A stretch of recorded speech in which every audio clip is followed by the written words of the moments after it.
नमस्ते। आपके प्रश्न के अनुसार टीसीएस पेपर के दृष्टिकोण से विस्तृत उत्तर यहाँ दिया गया है। प्रश्न है, विषाणुओं की आणविक गति सजीव गुण के संबंध में कौन सा कथन सही है? विकल्प हैं 1. जब तक वे किसी कोशिका को संक्रमित नहीं करते तब तक वे निष्क्रिय होते हैं। 2. विषाणुओं में चयापचय नहीं होता है। 3. विषाणु किसी कृत्रिम माध्यम में विकसित नहीं होते हैं। 4. विषाणु श्वसन नहीं करते हैं। टीसीएस पेपर के अनुसार विस्तृत उत्तर: विषाणु, वायरसेस, सूक्ष्मजीवों का एक अद्वितीय वर्ग हैं जिन्हें सजीव और निर्जीव दोनों की विशेषताओं के बीच की कड़ी माना जाता है। जब वे किसी जीवित कोशिका के बाहर होते हैं तो वे निष्क्रिय कणों की तरह व्यवहार करते हैं और कोई चयापचय गतिविधि नहीं दिखाते हैं। हालांकि जब वे किसी जीवित कोशिका को संक्रमित करते हैं तो वे उस कोशिका की मशीनरी का उपयोग करके प्रतिकृति रिप्रोड्यूस करते हैं और सजीवों की तरह व्यवहार करते हैं। आइए प्रत्येक कथन का विश्लेषण करें। 1. जब तक वे किसी कोशिका को संक्रमित नहीं करते तब तक वे निष्क्रिय होते हैं। ये कथन बिल्कुल सही है। कोशिका के बाहर विषाणुओं में कोई स्वतंत्र चयापचय नहीं होता है और वे क्रिस्टलीय संरचनाओं के रूप में निष्क्रिय रूप से मौजूद रहते हैं। वे तब तक कोई सजीव गतिविधि नहीं दिखाते जब तक कि वे किसी उपयुक्त मेजबान कोशिका में प्रवेश नहीं कर जाते। 2. विषाणुओं में चयापचय नहीं होता है। ये कथन भी सही है। विषाणुओं में स्वयं की चयापचय मशीनरी, एंजाइम, राइबोसोम आदि नहीं होती है। वे अपनी प्रतिकृति के लिए मेजबान कोशिका के एंजाइम और अन्य घटकों पर पूरी तरह से निर्भर होते हैं। कोशिका के बाहर उनमें कोई ऊर्जा उत्पादन या जैव संश्लेषण नहीं होता है। 3. विषाणु किसी कृत्रिम माध्यम में विकसित नहीं होते हैं। ये कथन भी सही है। विषाणुओं को जीवित कोशिकाओं की आवश्यकता होती है ताकि वे अपनी प्रतिकृति कर सकें। वे बैक्टीरिया या कवक की तरह कृत्रिम पोषक माध्यमों पर स्वतंत्र रूप से विकसित नहीं हो सकते हैं। उन्हें संवर्धन के लिए जीवित कोशिका संवर्धन, सेल कल्चर या जीवित जीवों जैसे कि अंडे या प्रयोगशाला जानवर की आवश्यकता होती है। 4. विषाणु श्वसन नहीं करते हैं। ये कथन भी सही है। श्वसन एक चयापचय प्रक्रिया है जिसके द्वारा जीव ऊर्जा उत्पन्न करने के लिए ऑक्सीजन का उपयोग करते हैं या अवायवीय श्वसन में अन्य पदार्थों का उपयोग करते हैं। चूंकि विषाणुओं में स्वयं का चयापचय नहीं होता है इसलिए वे श्वसन भी नहीं करते हैं। प्रश्न में पूछा गया है कि विषाणुओं की आणविक गति सजीव गुण के संबंध में कौन सा कथन सही है। जबकि सभी सूचीबद्ध कथन विषाणुओं की प्रकृति के बारे में सही हैं, हमें उस कथन पर ध्यान केंद्रित करना होगा जो उनके सजीव गुण यानी प्रतिकृति की क्षमता से संबंधित हो। कथन 1 विशेष रूप से इस पहलू को संबोधित करता है कि विषाणु मेजबान कोशिका के बाहर निष्क्रिय होते हैं और संक्रमण के बाद ही सजीव गतिविधि दिखाते हैं, अर्थात प्रतिकृति करते हैं। अन्य कथन उनकी चयापचय और विकास की सीमाओं पर ध्यान केंद्रित करते हैं जो उनके निष्क्रिय चरण की विशेषताओं को भी दर्शाते हैं। हालांकि प्रश्न आणविक गति सजीव गुण पर जोर देता है। जब विषाणु एक कोशिका को संक्रमित करते हैं तो वे अपनी आनुवंशिक सामग्री डीएनए या आरएनए को मेजबान कोशिका में इंजेक्ट करते हैं और मेजबान कोशिका की मशीनरी को अपने घटकों, प्रोटीन और न्यूक्लिक एसिड को संश्लेषित करने के लिए निर्देशित करते हैं। इन घटकों का संयोजन और नए विषाणु कणों का निर्माण एक प्रकार की आणविक गतिविधि है जो उन्हें सजीवों की तरह प्रतिकृति करने में सक्षम बनाती है। यह गतिविधि मेजबान कोशिका के अंदर होती है।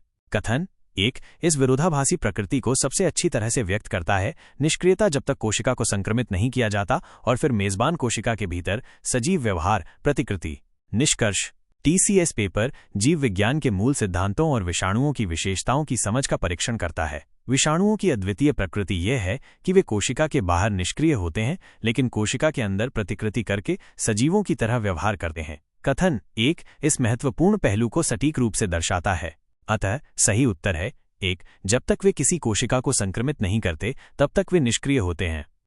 नमस्ते। आपके प्रश्न के अनुसार टीसीएस पेपर के दृष्टिकोण से विस्तृत उत्तर यहाँ दिया गया है। प्रश्न है, निम्नलिखित में से कौन सा एक जीवाणु जनित रोग नहीं है? विकल्प हैं 1 क्षय रोग, 2 सिफिलिस, 3 एड्स, 4 सुजाक। टीसीएस पेपर के अनुसार विस्तृत उत्तर: इस प्रश्न में हमें ये पहचानना है कि दिए गए रोगों में से कौन सा रोग जीवाणुओं, बैक्टीरिया के कारण नहीं होता है। आइए एक एक करके प्रत्येक रोग के कारण पर विचार करते हैं। 1 क्षय रोग, ट्यूबरक्यूलोसिस। क्षय रोग माइकोबैक्टीरियम ट्यूबरक्यूलोसिस नामक जीवाणु के कारण होता है। यह मुख्य रूप से फेफड़ों को प्रभावित करता है लेकिन शरीर के अन्य भागों में भी फैल सकता है। 2 सिफिलिस ट्रेपोनेमा पैलिडम नामक जीवाणु के कारण होने वाला एक यौन संचारित संक्रमण, सेक्सुअली ट्रांसमिटेड इन्फेक्शन है। यह रोग कई चरणों में विकसित होता है और यदि अनुपचारित छोड़ दिया जाए तो गंभीर स्वास्थ्य समस्याएं पैदा कर सकता है। 3 AIDS acquired immunodeficiency syndrome. AIDS human immunodeficiency virus HIV नामक विषाणु वायरस के कारण होता है। HIV शरीर की प्रतिरक्षा प्रणाली पर हमला करता है, जिससे व्यक्ति अन्य संक्रमणों और बीमारियों के प्रति अधिक संवेदनशील हो जाता है। एड्स HIV संक्रमण का अंतिम चरण है।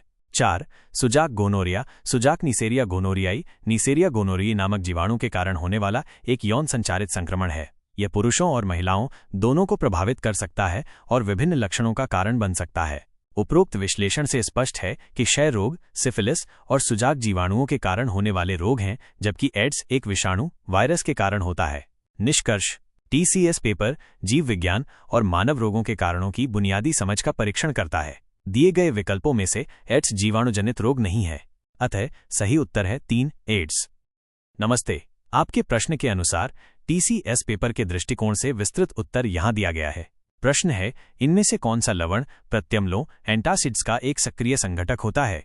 विकल्प हैं 1 Na_2CO_3 2 CaOCl_2 3 CaCl_2 4 NaHCO_3।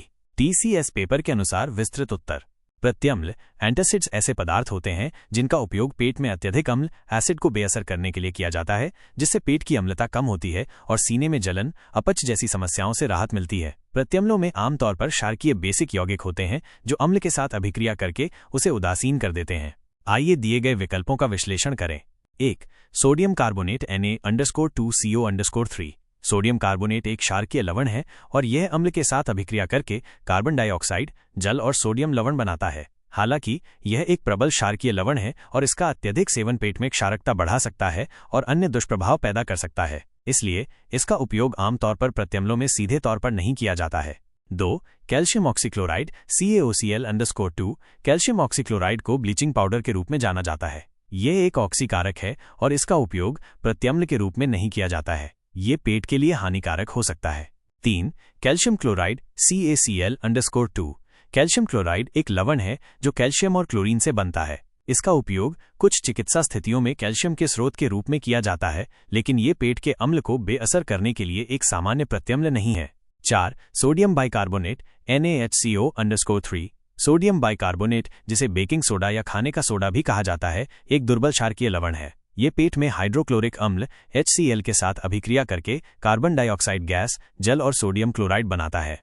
इस अभिक्रिया के कारण पेट की अम्लता कम हो जाती है और राहत मिलती है। सोडियम बाइकार्बोनेट कई ओवर द काउंटर प्रत्यम्लों का एक सामान्य सक्रिय संघटक है। निष्कर्ष: TCS पेपर रसायन विज्ञान के बुनियादी सिद्धांतों और दैनिक जीवन में रासायनिक यौगिकों के उपयोग की समझ का परीक्षण करता है। दिए गए विकल्पों में से सोडियम बाइकार्बोनेट NaHCO_3 आमतौर पर प्रत्यम्लों का एक सक्रिय संघटक होता है, अतः सही उत्तर है 4 NaHCO_3। नमस्ते। आपके प्रश्न के अनुसार TCS पेपर के दृष्टिकोण से विस्तृत उत्तर यहाँ दिया गया है। प्रश्न है, किसी चुंबक को गैल्वेनोमीटर से संयोजित कुंडली के अंदर गति कराए जाने पर कुंडली में धारा प्रेरित होती है। प्रेरित धारा इनमें से किस कारक पर निर्भर नहीं करती है? विकल्प हैं 1 कुंडली के फेरों की संख्या, numbers of turns of the coil. 2 चुंबक की ध्रुव सामर्थ्य, the pole strength of the magnet. 3 चुंबक की गति की चाल, speed of movement of the magnet. 4 कुंडली से संयोजित गैल्वेनोमीटर का प्रतिरोध, resistance of the galvanometer connected in the coil. TCS paper के अनुसार विस्तृत उत्तर: यह प्रश्न फैराडे के विद्युत चुंबकीय प्रेरण के नियम और प्रेरित धारा को प्रभावित करने वाले कारकों से संबंधित है। फैराडे का नियम कहता है कि किसी बंद परिपथ में प्रेरित विद्युत वाहक बल EMF चुंबकीय फ्लक्स के परिवर्तन की दर के बराबर होता है। गणितीय रूप से, जहां मैथकल प्रेरित विद्युत वाहक बल EMF है, N कुंडली में फेरों की संख्या है, फैराडे PD चुंबकीय फ्लक्स P हाई के समय T के साथ परिवर्तन की दर है।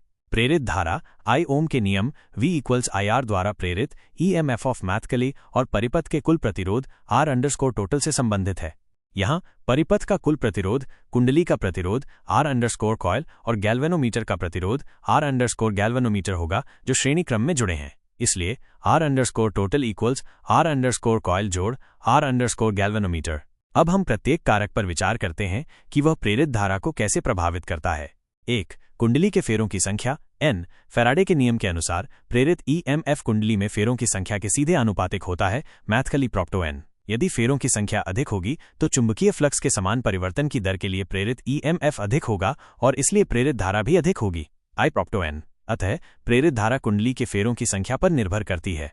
2 चुंबक की ध्रुव सामर्थ्य।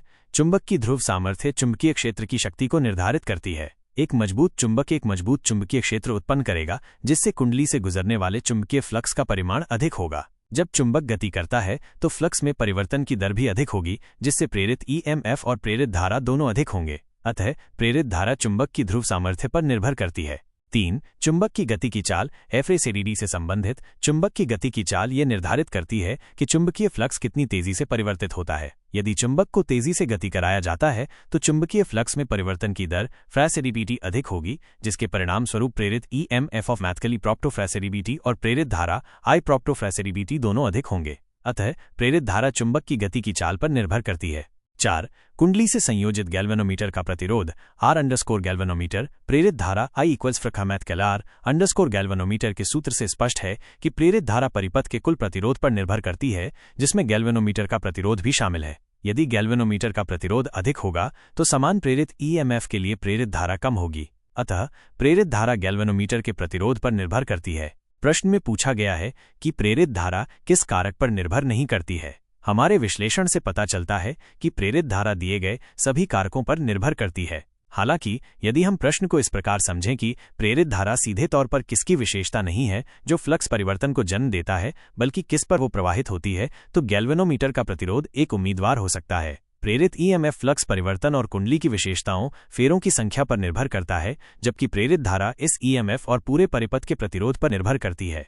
पुनर्विचार करने पर प्रश्न प्रेरित धारा की निर्भरता पर केंद्रित है। प्रेरित धारा निश्चित रूप से गैल्वेनोमीटर के प्रतिरोध पर निर्भर करती है क्योंकि ये परिपथ का हिस्सा है जिसमें धारा प्रवाहित होती है। शायद प्रश्न में कोई सूक्ष्म अंतर है जिसे समझने की आवश्यकता है। प्रेरित ईएमएफ सीधे फ्लक्स परिवर्तन की दर पर निर्भर करता है जो चुंबक की गति और शक्ति और कुंडली के फेरों की संख्या से प्रभावित होता है। प्रेरित धारा तब इस ईएमएफ के कारण परिपथ में प्रवाहित होती है और इसलिए ये परिपथ के प्रतिरोध पर भी निर्भर करती है। यदि प्रश्न इस संदर्भ में पूछा गया है कि मूल रूप से प्रेरण की प्रक्रिया किस पर निर्भर नहीं करती है, तो शायद गैल्वेनोमीटर का प्रतिरोध एक बाहरी कारक है जो प्रेरण की घटना को स्वयं प्रभावित नहीं करता है बल्कि केवल परिणामी धारा के परिमाण को प्रभावित करता है। निष्कर्ष: टीसीएस पेपर विद्युत चुंबकीय प्रेरण की अवधारणा और प्रेरित धारा को प्रभावित करने वाले कारकों की गहन समझ का परीक्षण करता है। प्रेरित धारा कुंडली के फेरों की संख्या, चुंबक की ध्रुव सामर्थ्य और चुंबक की गति की चाल पर निर्भर करती है क्योंकि ये कारक चुंबकीय फ्लक्स के परिवर्तन की दर को प्रभावित करते हैं जो प्रेरित ईएमएफ और फिर प्रेरित धारा को निर्धारित करता है। प्रेरित धारा गैल्वेनोमीटर के प्रतिरोध पर भी निर्भर करती है क्योंकि ये परिपथ का कुल प्रतिरोध बनाता है जिसके माध्यम से धारा प्रवाहित होती है। इस प्रश्न का सबसे तार्किक उत्तर वो कारक होना चाहिए जो सीधे तौर पर प्रेरित ईएमएफ को प्रभावित नहीं करता है बल्कि केवल प्रेरित धारा के परिणाम को बदलता है। वो कारक कुंडली से संयोजित गैल्वेनोमीटर का प्रतिरोध है। प्रेरित ईएमएफ फ्लक्स परिवर्तन की दर पर निर्भर करता है जो अन्य 3 कारकों से प्रभावित होता है। गैल्वेनोमीटर का प्रतिरोध केवल यह निर्धारित करता है कि उस प्रेरित ईएमएफ के लिए कितनी धारा प्रवाहित होगी। अतः टीसीएस पेपर के दृष्टिकोण से सही उत्तर है 4 कुंडली से संयोजित गैल्वेनोमीटर का प्रतिरोध। नमस्ते। आपके प्रश्न के अनुसार टीसीएस पेपर के दृष्टिकोण से विस्तृत उत्तर यहाँ दिया गया है। प्रश्न है, दिए गए संतुलित रासायनिक समीकरण में गुणांक A, B और C क्या हैं? AHNO_3AQ जोड़ BCaOH_2AQ राइट एरो CaNO_3_2AQ जोड़ CH_2OFL। विकल्प हैं 1, 1, 2 और 1 क्रमशः 2, 2, 1 और 1 क्रमशः। मुझे लगता है कि प्रश्न अधूरा है क्योंकि इसमें केवल 2 विकल्प दिए गए हैं और समीकरण में जल H_2O। नमस्ते। आपके प्रश्न के अनुसार टीसीएस पेपर के दृष्टिकोण से विस्तृत उत्तर यहाँ दिया गया है। प्रश्न है, यदि मेंडल ने F2 पीढ़ी का अध्ययन नहीं किया होता तो क्या होता? विकल्प हैं 1, वो कई लक्षणों का अध्ययन नहीं कर पाते। 2, वो पता नहीं लगा पाते कि कौन से लक्षण प्रभावी थे। 3, वो हाइब्रिड पौधे प्राप्त कर पाने में सक्षम नहीं होते। 4, वो पता नहीं लगा पाते कि अप्रभावी लक्षण नष्ट नहीं होते हैं। टीसीएस पेपर के अनुसार विस्तृत उत्तर: ग्रेगर मेंडल ने आनुवंशिकी के नियमों का पता लगाने के लिए मटर के पौधों पर प्रयोग किए। उनके प्रयोगों में पीढ़ियों का अध्ययन शामिल था, जनक पीढ़ी P, प्रथम संतानीय पीढ़ी F1 और द्वितीय संतानीय पीढ़ी F2। आइए समझते हैं कि प्रत्येक पीढ़ी के अध्ययन से मेंडल को क्या जानकारी मिली। जनक पीढ़ी P, मेंडल ने शुद्ध नस्ल के पौधों के साथ शुरुआत की जिनमें एक विशेष लक्षण के लिए केवल एक ही रूप था, जैसे या तो लंबे तने या छोटे तने। प्रथम संतानीय पीढ़ी F1, जब उन्होंने विपरीत लक्षणों वाले शुद्ध नस्ल के पौधों का क्रॉस कराया तो उन्होंने पाया कि F1 पीढ़ी के सभी पौधों में केवल एक ही जनक का लक्षण दिखाई देता है। इस लक्षण को प्रभावी लक्षण कहा गया और जो लक्षण छिप गया उसे अप्रभावी लक्षण कहा गया। F एक पीढ़ी के पौधे संकर हाइब्रिड थे, जिसका अर्थ है कि उनमें प्रत्येक लक्षण के लिए दो अलग अलग एलील जीन के रूप मौजूद थे। द्वितीय संतानीय पीढ़ी F2।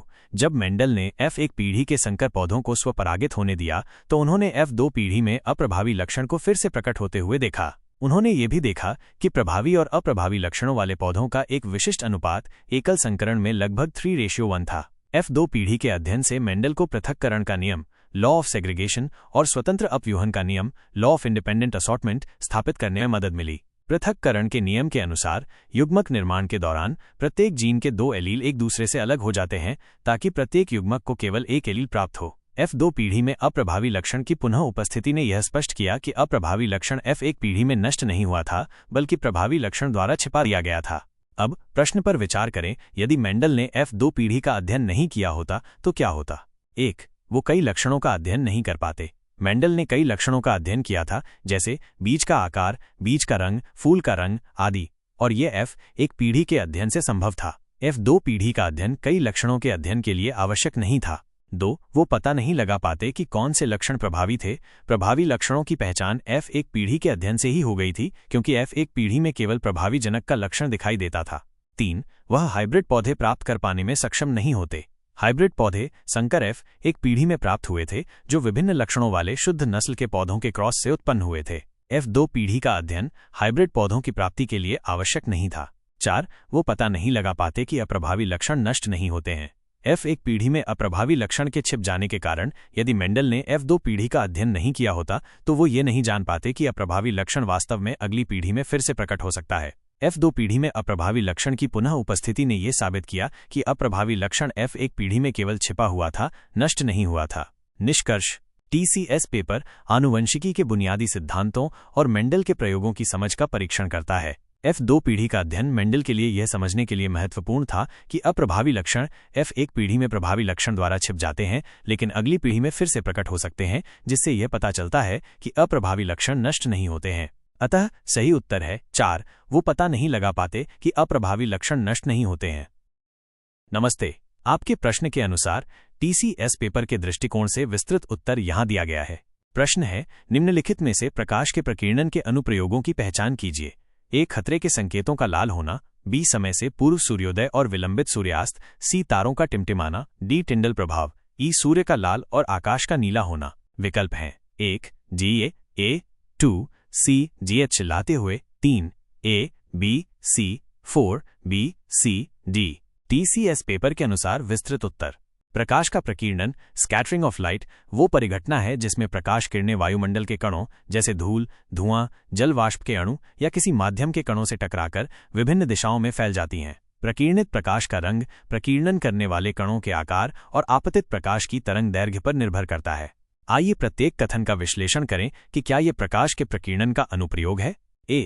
खतरे के संकेतों का लाल होना। लाल रंग की तरंग दैर्घ्य सबसे अधिक होती है और यह अन्य रंगों की तुलना में वायुमंडल के कणों से सबसे कम प्रकीर्णित होती है। यही कारण है कि खतरे के संकेत लाल रंग के बनाए जाते हैं ताकि वे दूर से भी स्पष्ट रूप से दिखाई दें, क्योंकि लाल प्रकाश का प्रकीर्णन कम होता है और यह धुंध या धुएं में भी कम फैलता है। अतः खतरे के संकेतों का लाल होना प्रकाश के प्रकीर्णन का एक अनुप्रयोग नहीं है, बल्कि प्रकीर्णन के विपरीत गुण कम प्रकीर्णन का अनुप्रयोग है। B.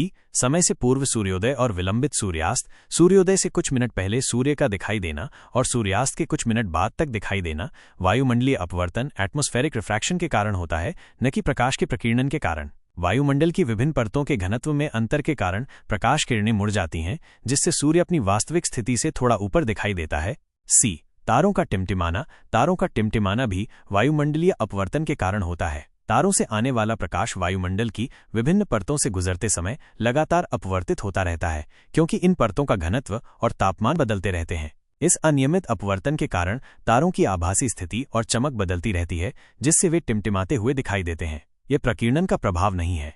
D. टिंडल प्रभाव। Tyndall effect. टिंडल प्रभाव तब देखा जाता है जब प्रकाश की किरणें कोलाइडल विलयन कोलॉइडल सॉल्यूशन से गुजरती हैं। कोलाइडल कणों का आकार प्रकाश की तरंग दैर्घ्य से बड़ा होता है, जिससे प्रकाश प्रकीर्णित हो जाता है और प्रकाश का पथ दिखाई देने लगता है। यह स्पष्ट रूप से प्रकाश के प्रकीर्णन का एक उदाहरण है। E. सूर्य का लाल और आकाश का नीला होना। आकाश का नीला होना। सूर्य के प्रकाश में सभी रंग होते हैं। जब यह प्रकाश वायुमंडल से गुजरता है तो वायु के अणु और अन्य छोटे कण छोटी तरंगदैर्घ्य वाले नीले रंग के प्रकाश को बड़ी तरंगदैर्घ्य वाले लाल रंग के प्रकाश की तुलना में अधिक प्रभावी ढंग से प्रकीर्णित करते हैं। रेले का प्रकीर्णन नियम। यही कारण है कि आकाश नीला दिखाई देता है। सूर्योदय और सूर्यास्त के समय सूर्य का लाल होना सूर्य क्षितिज के पास होता है, इसलिए सूर्य क्षितिज के पास होता है, इसलिए सूर्य के प्रकाश को वायुमंडल की एक मोटी परत से गुजरना पड़ता है। इस दौरान नीले रंग का अधिकांश प्रकाश प्रकीर्णित हो जाता है, जबकि लंबी तरंगदैर्घ्य वाला लाल रंग का प्रकाश अपेक्षाकृत कम प्रकीर्णित होता है और हमारी आंखों तक पहुंचता है, जिससे सूर्य लाल दिखाई देता है। अतः डी और ई प्रकाश के प्रकीर्णन के अनुप्रयोग या परिणाम हैं। दिए गए विकल्पों में हमें उन विकल्पों को चुनना है जिनमें डी और ई शामिल है।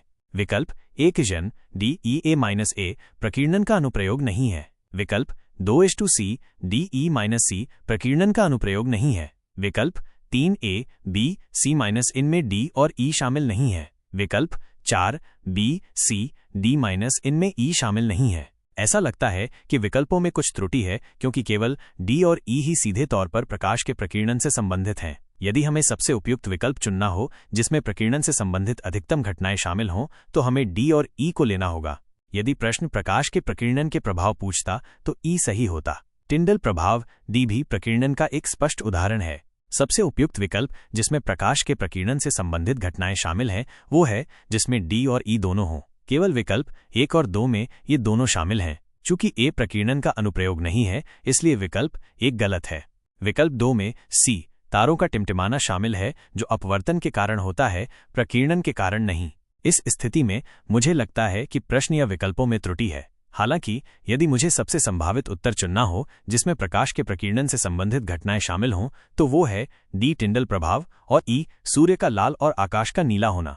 यदि हमें दिए गए विकल्पों में से ही चुनना है और TCS पेपर के दृष्टिकोण को ध्यान में रखना है जो तथ्यात्मक सटीकता पर जोर देता है, तो हमें केवल उन विकल्पों को चुनना चाहिए जो स्पष्ट रूप से प्रकीर्णन पर आधारित हैं। इसलिए सबसे संभावित सही उत्तर वो होगा जिसमें केवल D और E शामिल हों। चूंकि ऐसा कोई विकल्प नहीं है, तो हमें उस विकल्प को चुनना होगा जिसमें इनमें से अधिकतम सही हों। विकल्प 1 में D और E सही हैं, लेकिन A गलत है। विकल्प 2 में D और E सही हैं, लेकिन C गलत है। यदि हमें 3 विकल्पों को चुनना है तो हमें उन 3 को चुनना होगा जो सबसे अधिक प्रासंगिक हों। D और E निश्चित रूप से प्रासंगिक हैं। A खतरे के संकेतों का लाल होना प्रकीर्णन के विपरीत गुण पर आधारित है, इसलिए ये प्रासंगिक नहीं है। B और C अपवर्तन पर आधारित हैं, इसलिए वे भी प्रासंगिक नहीं हैं। इस दुविधा में यदि मुझे 3 विकल्पों का चयन करना हो तो मैं D और E को निश्चित रूप से चुनूंगा। तीसरे विकल्प के लिए यदि मुझे अनुमान लगाना हो तो नमस्ते। आपके प्रश्न के अनुसार TCS पेपर के दृष्टिकोण से विस्तृत उत्तर यहाँ दिया गया है। प्रश्न है, कैल्शियम ऑक्साइड की जल के साथ अभिक्रिया के फलस्वरूप बुझे चूने का बनना का उदाहरण है। विकल्प हैं 1 विस्थापन अभिक्रिया, 2 संयोजन अभिक्रिया, 3 ऊष्माशोषी अभिक्रिया, 4 अपघटन अभिक्रिया। TCS पेपर के अनुसार विस्तृत उत्तर कैल्शियम ऑक्साइड CaO, जिसे क्विकलाइन या बिना बुझा चूना भी कहा जाता है, जब जल H_2O के साथ अभिक्रिया करता है तो कैल्शियम हाइड्रोक्साइड_2 बनता है, जिसे बुझा हुआ चूना स्लेक्ट लाइम कहते हैं। ये अभिक्रिया इस प्रकार है। आइए प्रत्येक विकल्प का विश्लेषण करें कि यह अभिक्रिया किस प्रकार की है। 1 विस्थापन अभिक्रिया डिस्प्लेसमेंट रिएक्शन। विस्थापन अभिक्रिया में एक अधिक अभिक्रियाशील तत्व एक कम अभिक्रियाशील तत्व को उसके यौगिक से विस्थापित कर देता है। इस अभिक्रिया में ऐसा कुछ नहीं हो रहा है। 2 अलग अलग यौगिक मिलकर एक नया यौगिक बना रहे हैं। 2 संयोजन अभिक्रिया कॉम्बिनेशन रिएक्शन। संयोजन अभिक्रिया वह होती है जिसमें 2 या 2 से अधिक अभिकारक मिलकर एक एकल उत्पाद बनाते हैं। इस अभिक्रिया में कैल्शियम ऑक्साइड और जल 2 अभिकारक हैं जो मिलकर एक एकल उत्पाद कैल्शियम हाइड्रोक्साइड बना रहे हैं, इसलिए ये एक संयोजन अभिक्रिया है। 3 ऊष्माशोषी अभिक्रिया एंडोथर्मिक रिएक्शन। ऊष्माशोषी अभिक्रिया वो होती है जिसमें ऊष्मा ऊर्जा अवशोषित होती है। इस अभिक्रिया में ऊष्मा उत्पन्न होती है, जैसा कि समीकरण में जोड़ ऊष्मा द्वारा दर्शाया गया है, इसलिए ये ऊष्माशोषी अभिक्रिया नहीं है। 4 अपघटन अभिक्रिया डिकम्पोजिशन रिएक्शन। अपघटन अभिक्रिया वो होती है जिसमें एक एकल अभिकारक टूटकर 2 या 2 से अधिक उत्पाद बनाता है। यह अभिक्रिया इसका विपरीत है, 2 अभिकारक मिलकर एक उत्पाद बना रहे हैं। चूंकि कैल्शियम ऑक्साइड और जल मिलकर कैल्शियम हाइड्रोक्साइड बनाते हैं और इस प्रक्रिया में ऊष्मा उत्पन्न होती है, यह एक संयोजन अभिक्रिया और एक ऊष्माक्षेपी अभिक्रिया दोनों है। विकल्पों में ऊष्माक्षेपी अभिक्रिया का उल्लेख नहीं है, लेकिन संयोजन अभिक्रिया का उल्लेख है। निष्कर्ष, TCS पेपर रासायनिक अभिक्रियाओं के प्रकारों की बुनियादी समझ का परीक्षण करता है। कैल्शियम ऑक्साइड की जल के साथ अभिक्रिया बुझे हुए चूने का निर्माण करती है, जो 2 अभिकारकों के संयोजन से एक एकल उत्पाद बनता है। अतः सही उत्तर है 2, संयोजन अभिक्रिया। नमस्ते। आपके प्रश्न के अनुसार TCS पेपर के दृष्टिकोण से विस्तृत उत्तर यहाँ दिया गया है। प्रश्न है, कुछ जीवाणु प्रकाश संश्लेषी होते हैं। इन कोशिकाओं में प्रकाश संश्लेषक वर्णक कहाँ स्थित होते हैं? विकल्प हैं 1, हरित लवक में 2 विशेष झिल्लियों पर, 3, कोशिका के कोशिका द्रव्य में, 4, प्लाज्मा झिल्ली के अंतर्वलन इनफोल्डिंग में। TCS पेपर के अनुसार विस्तृत उत्तर। प्रकाश संश्लेषण एक प्रक्रिया है जिसके द्वारा कुछ जीव जैसे कि पौधे और कुछ जीवाणु सूर्य के प्रकाश की ऊर्जा का उपयोग करके कार्बन डाइऑक्साइड और जल से अपना भोजन शर्करा बनाते हैं। इस प्रक्रिया के लिए प्रकाश संश्लेषक वर्णकों की आवश्यकता होती है जो प्रकाश ऊर्जा को अवशोषित करते हैं। उच्च पौधों में प्रकाश संश्लेषण हरित लवक क्लोरोप्लास्ट्स नामक विशेष कोशिकांगों में होता है। हरित लवक में थाइलाकोइड झिल्लियां होती हैं जिनमें क्लोरोफिल और अन्य प्रकाश संश्लेषक वर्णक स्थित होते हैं। हालांकि जीवाणु प्रोकैरियोटिक जीव हैं, जिसका अर्थ है कि उनमें झिल्लीबद्ध कोशिकांग जैसे कि हरित लवक अनुपस्थित होते हैं। प्रकाश संश्लेषी जीवाणुओं में प्रकाश संश्लेषक वर्णक प्लाज्मा झिल्ली कोशिका झिल्ली से जुड़े आंतरिक झिल्लीदार संरचनाओं में स्थित होते हैं। ये झिल्लीदार संरचनाएं विभिन्न प्रकार की हो सकती हैं, जैसे कि थाइलाकोइड जैसी झिल्लियां, लेमेला या वेसिकल जो प्लाज्मा झिल्ली के अंतर्वलन इन्वेजिनेशन से बनती हैं, या विशेष झिल्लियां होती हैं जो कोशिका द्रव्य में फैली होती हैं। आइए विकल्पों का विश्लेषण करें। 1, हरित लवक में हरित लवक केवल यूकेरियोटिक कोशिकाओं जैसे पौधों और शैवाल में पाए जाते हैं, न कि जीवाणु कोशिकाओं में, इसलिए यह विकल्प गलत है। 2, विशेष झिल्लियों पर, यह विकल्प सही है। प्रकाश संश्लेषी जीवाणुओं में प्रकाश संश्लेषक वर्णक प्लाज्मा झिल्ली से जुड़ी आंतरिक झिल्लीदार संरचनाओं पर स्थित होते हैं। इन झिल्लियों को विशेष झिल्लियां कहा जा सकता है जो प्रकाश संश्लेषण के लिए अनुकूलित होती हैं। 3, कोशिका के कोशिका द्रव्य में, जबकि कुछ एंजाइम और मध्यवर्ती उत्पाद कोशिका द्रव्य में मौजूद हो सकते हैं, प्रकाश संश्लेषक वर्णक झिल्लियों से जुड़े होते हैं ताकि प्रकाश ऊर्जा को कुशलतापूर्वक पकड़ सकें और इलेक्ट्रॉन परिवहन श्रृंखला को व्यवस्थित कर सकें। इसलिए वर्णक मुख्य रूप से कोशिका द्रव्य में स्वतंत्र रूप से स्थित नहीं होते हैं। 4, प्लाज्मा झिल्ली के अंतर्वलन इनफोल्डिंग में, यह विकल्प भी सही है। कई प्रकाश संश्लेषी जीवाणुओं में आंतरिक झिल्लीदार संरचनाएं प्लाज्मा झिल्ली के अंतर्वलन से बनती हैं। इन अंतर्वलनों पर प्रकाश संश्लेषक वर्णक व्यवस्थित होते हैं। विकल्प 2 और 4 दोनों ही सही हैं, लेकिन विकल्प 2 अधिक व्यापक है क्योंकि ये किसी भी प्रकार की विशेष झिल्ली को शामिल करता है जो प्रकाश संश्लेषक वर्णकों की मेजबानी कर सकती है, चाहे वो प्लाज्मा झिल्ली के अंतर्वलन से बनी हो या न हो। हालांकि कई जीवाणुओं में ये अंतर्वलन के माध्यम से ही होता है। यदि TCS पेपर तथ्यात्मक सटीकता पर जोर देता है तो विशेष झिल्लियों पर एक अधिक सटीक और व्यापक उत्तर होगा जो सभी प्रकार के प्रकाश संश्लेषी जीवाणुओं को कवर करता है।